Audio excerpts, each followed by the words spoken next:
What is the primary responsibility of the Corporation Commission for you? Well, the Arizona Constitution clearly defines it as protecting the consumers and protecting the energy grid. So I look at the energy grid not only being the electric side, but the water, the natural gas, the whole grid. Particularly because you have an extensive career in gas. There have been recent leaks, explosions, at least one fatal, in various counties. What does the commission do? What can the commission do to ensure that the pipes near people's homes are safe?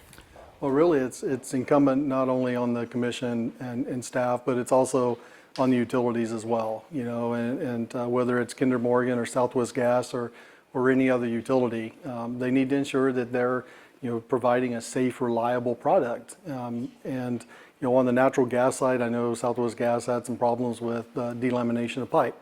Something unforeseen. It was a material defect. That was in the pipe. But as they discover these leaks, they should be replacing them. And when they're doing leak surveys, they should be replacing them. When they're testing pipelines and they find faults, they should be replacing those. And it's incumbent upon them to do that. And if they're not doing it, then the Corporation Commission needs to hold them responsible.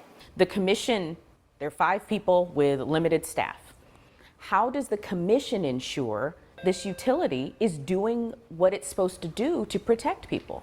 Well, we have a pipeline safety, railroad and pipeline safety department that specifically works with the utilities, especially the gas side. That's their whole world revolves around working in that environment. And so, they're consistently meeting with the gas companies across all the utilities, but the gas side is specifically meeting with the gas utilities across Arizona and looking at their maintenance plans and looking and make sure that they're doing their due diligence in the work that they're doing on a day-to-day basis, providing a safe, reliable product to the consumers. Can you give me a specific example of the ACC operating outside of its purview? Yeah, I think, over the years you've seen a little bit of mission creep on the Corporation Commission, especially when it revolves around policy making. And, as Nick stated earlier, we believe the policy making should be done by the legislature. There's 90 individuals in the legislature, and every single county in the state would have representation. Whereas at the Corporation Commission, you have 5 people.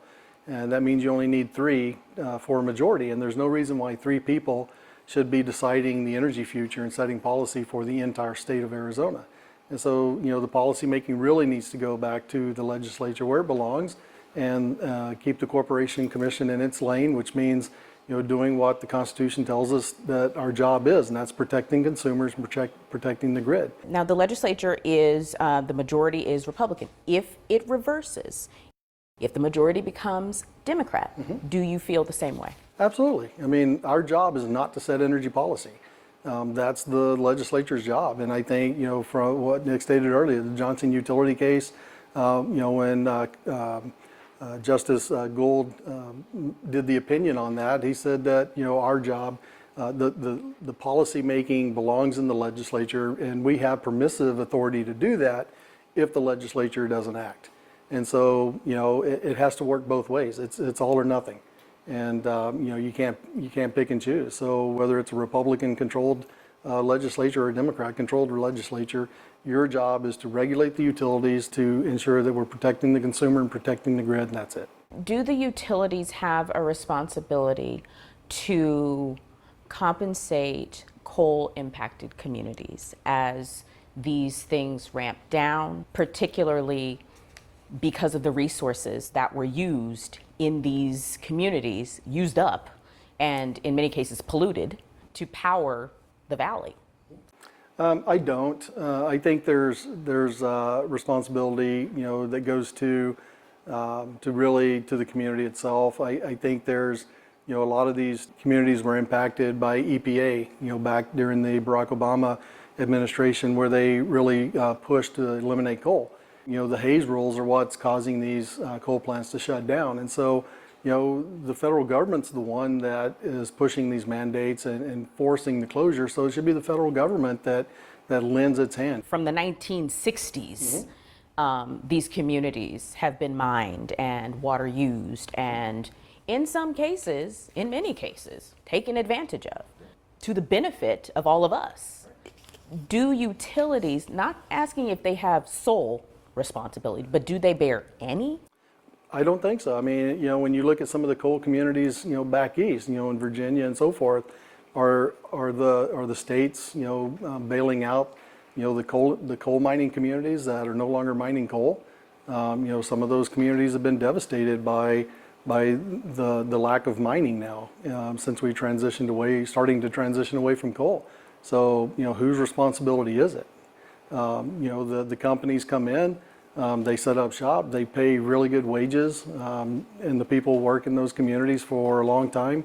You see this coming down the road. I mean, it hasn't been a secret that any of these plants were going to be closing, and so I think the communities, should have had the foresight to think in advance of what they were going to do. But I don't think it's incumbent upon strictly the utilities. Current Commissioner O'Connor has asked that there be discussion allowed about voting machines.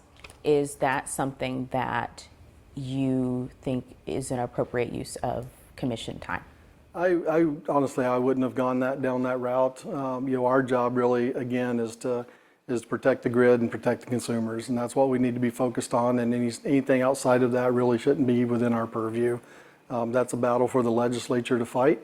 And if whether they want to do another audit or whatever they want to do, let them take care of that. Let us focus on our job.